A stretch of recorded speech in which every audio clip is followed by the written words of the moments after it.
6 choses que ton client n'ose pas te dire avant de se faire masser.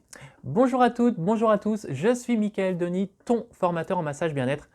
Ravi de te retrouver dans cette vidéo. Je t'invite juste avant de commencer de télécharger ton petit cadeau. C'est une formation de massage gratuite, d'accord? Tu rentres ton prénom, ton adresse et je te l'envoie immédiatement sur ta boîte mail.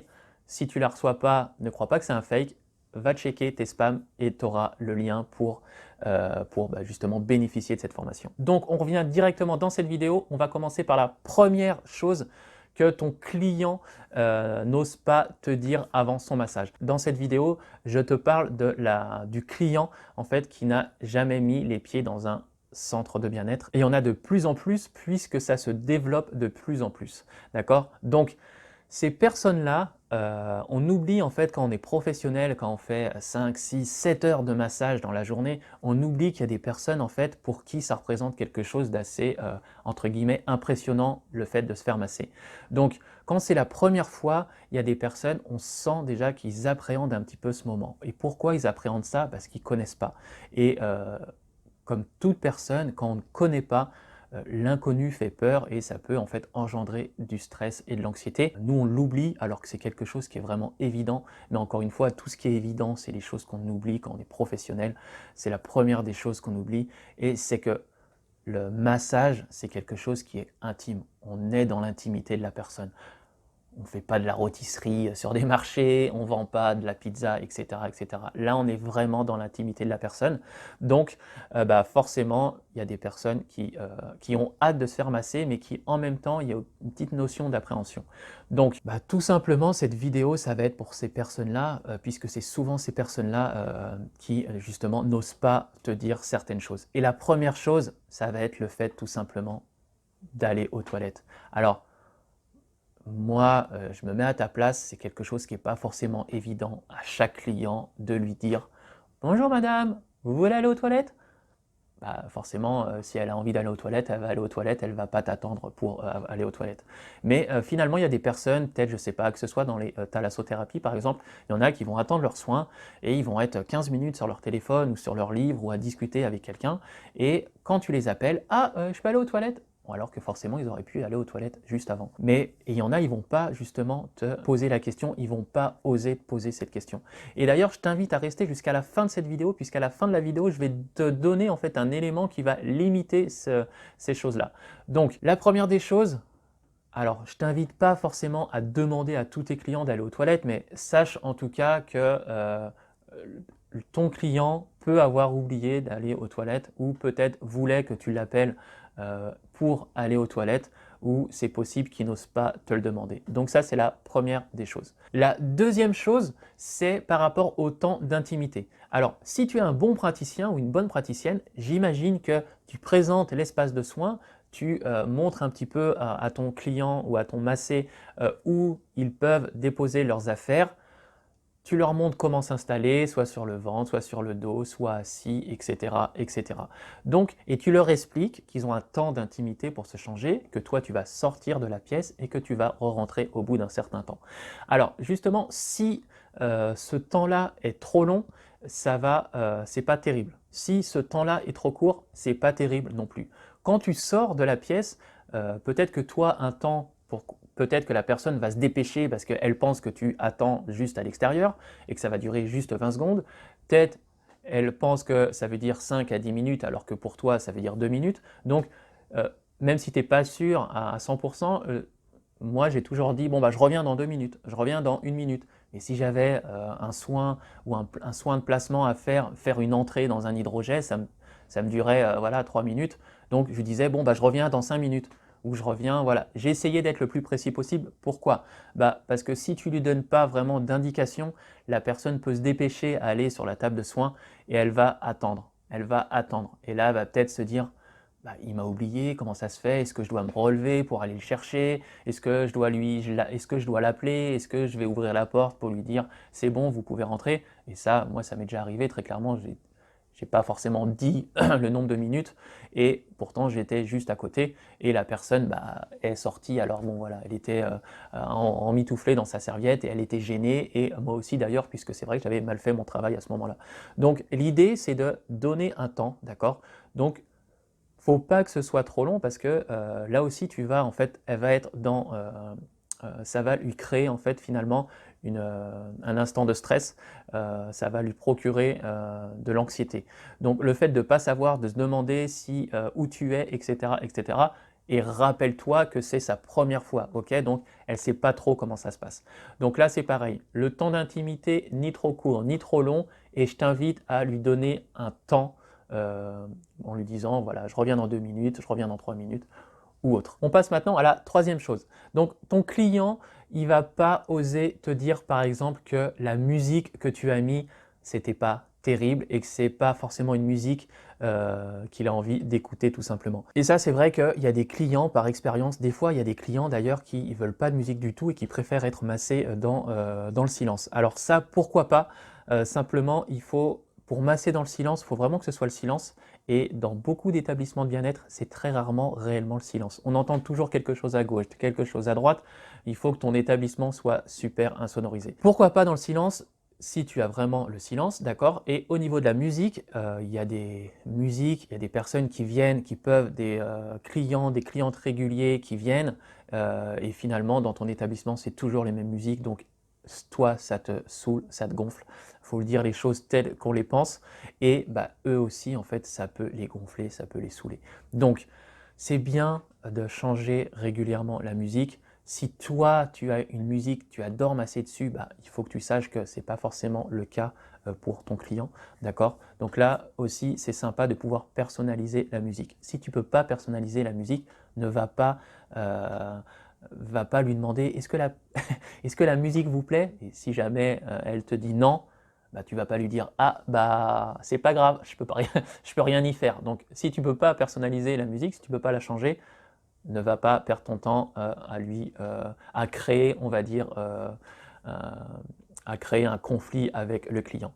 Donc pense à la musique, d'accord? Ensuite tu as l'odeur.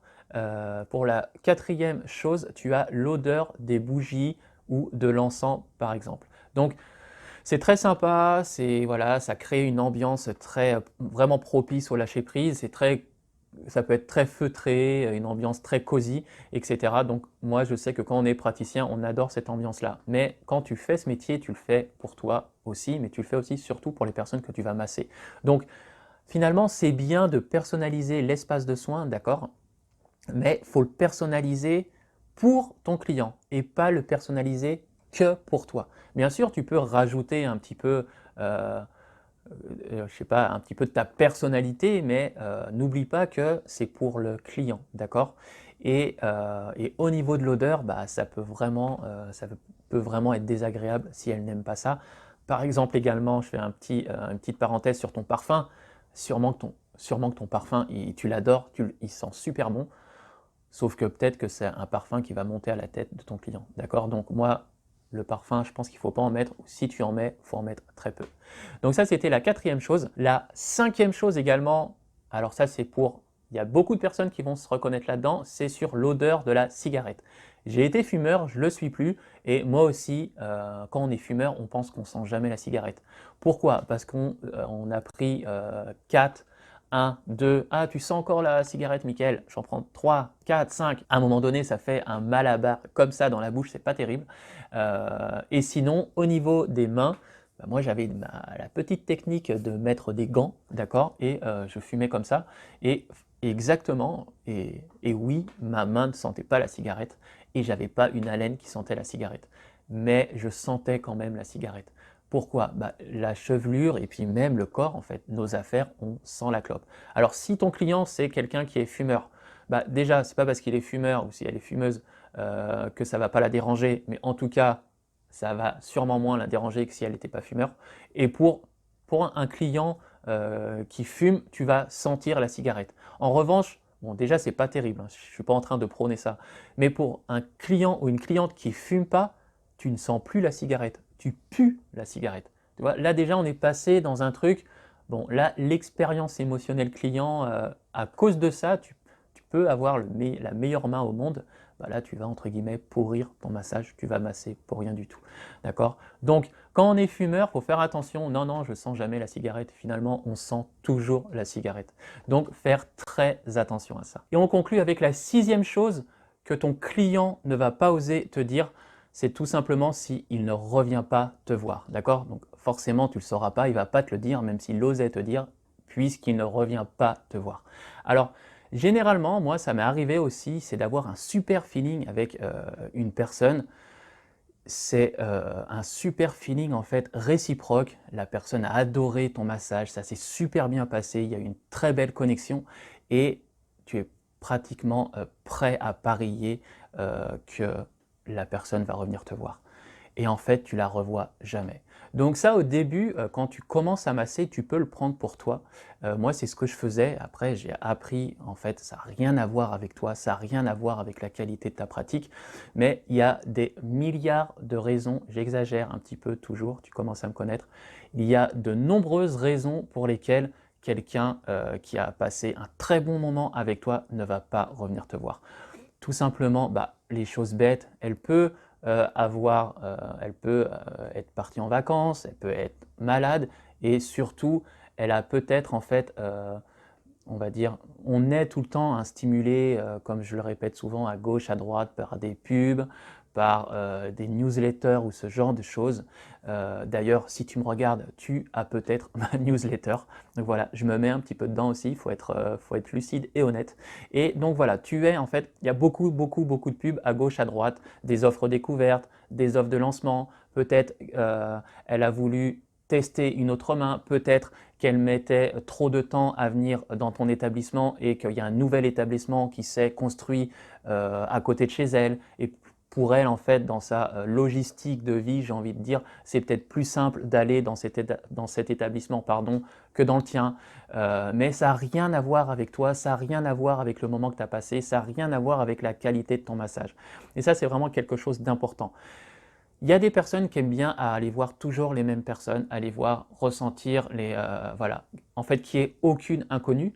Et il y a des personnes qui aiment bien connaître autre chose, tester d'autres mains, tester d'autres ambiances de spa. D'accord? Donc là aussi, il faut que tu fasses attention. Il ne faut vraiment pas que tu prennes ça pour toi. Ça dépend, en fait. Il y a beaucoup, encore une fois, il y a beaucoup de raisons pour lesquelles une personne va passer une très bonne expérience émotionnelle client avec toi, mais peut-être qu'elle veut en vivre une autre avec une autre personne ou dans un autre établissement. Ou peut-être que dans ton établissement, tu n'as pas de hammam, tu n'as pas de jacuzzi, tu n'as pas de sauna, et peut-être que dans un autre établissement, c'est ce qu'elle cherche et elle va se faire aussi, elle va en profiter pour profiter justement de cette prestation-là, hammam, jacuzzi, sauna ou même salle de sport, et ensuite faire son soin du visage ou son gommage, son enveloppement dans cet établissement. Voilà, donc c'est vraiment quelque chose qui est très important. Ne prends vraiment pas ça pour toi, c'est peut-être tout simplement que voilà, elle a entre guillemets succombé à une autre offre et elle a voulu aller essayer une autre main, etc. etc. Voilà, donc c'était ça fait 2, ça fait 6. C'était les 6 choses qu'un client ne va pas oser te dire. Et pour conclure cette vidéo, en fait, je vais te donner l'élément à faire, d'accord, à mettre en œuvre pour éviter toutes ces petites choses. Tout simplement, si tu as la possibilité de le faire, ça va être en fait finalement d'effectuer un entretien préalable au massage. L'entretien préalable au massage, ça va faire quoi? Ça va avoir en fait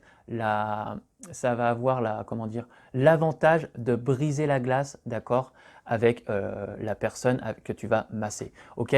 Et d'ailleurs, même si c'est une personne qui a l'habitude de se faire masser, si c'est la première fois que tu la masses, pour elle, ça va être la première fois, d'accord? Donc, installer un lien de confiance, il faut briser la glace pendant, on va dire, cet entretien préalable. Tu vas pouvoir présenter le soin là aussi et tu vas pouvoir aussi lui proposer d'aller aux toilettes. C'est là déjà, l'entretien préalable, ça se fait dans une salle, ça se fait pas forcément dans la salle d'attente où il y a beaucoup d'autres clients ou ce genre de choses, ou entre deux portes ou entre deux soins si tu es dans une thalasso ou dans un couloir, d'accord? L'entretien préalable, ça peut se faire dans l'espace de soins et justement, tu prends un temps pour expliquer le soin. Tu peux aussi voir par rapport aux contre-indications, s'il y a des allergies, etc. Dans le temps d'intimité où tu l'installes, tu lui présentes où elle peut déposer ses affaires, si elle doit s'installer sur le ventre, sur le dos, où elle peut accrocher son peignoir, où est la chaise, etc. Et bien là, tu peux prendre un temps un peu plus long, donc faire l'entretien au préalable. Donc ça sera un entretien au préalable rapide et lui dire justement s'il y a quelque chose qui ne vous va pas dans l'espace de soins, et là tu peux énumérer rapidement parce qu'il ne faut pas non plus que tu manges son temps de soins effectif, son temps de massage. Donc tu peux rapidement, s'il y a un souci avec l'odeur, la température, si vous avez froid, ce genre de choses, parce que là aussi le froid ça peut te tuer un massage, là il ne faut pas hésiter, et aussi la musique, etc. etc. C'est quelque chose en fait que tu peux limiter en fait toutes ces choses-là, et pour ça il faut que tu prennes un minimum de temps avec, et surtout que tu casses, on va dire, tu brises la glace et que tu installes un minimum un lien de confiance. Voilà, et que en fait qu'elle se sente écoutée, qu'elle se dise tiens, ah bah, c'est cool, il a pris du temps pour moi, et il s'intéresse vraiment à moi. C'est pas un truc à la chaîne ou voilà, ce genre de choses, on n'est pas à l'usine. Donc vraiment, je t'encourage à mettre en place, même s'il est court, même si c'est un pseudo entretien préalable au massage, puisque normalement c'est quelque chose qui se fait sur un temps relativement long, enfin en tout cas 10 à 15 minutes, où tu vas proposer aussi à boire, etc. Euh, et t'intéresser quand même un peu plus à la personne que tu vas masser. Mais tu as des établissements en thalasso où tu n'as pas le temps, donc l'entretien préalable, tu oublies, tu n'as pas le temps de le faire, donc il faut le faire très très très rapidement. Voilà. Et puis si jamais tu es en retard, tu ne peux pas le faire du tout, malheureusement. Donc c'était les 6 choses que ton client n'ose pas te dire. J'espère que cette vidéo t'aura plu, je te dis à très vite. Partage vraiment cette vidéo pour que tout le monde en profite, et je te dis à très vite dans une prochaine, mais surtout n'oublie pas, détends-toi, reste zen.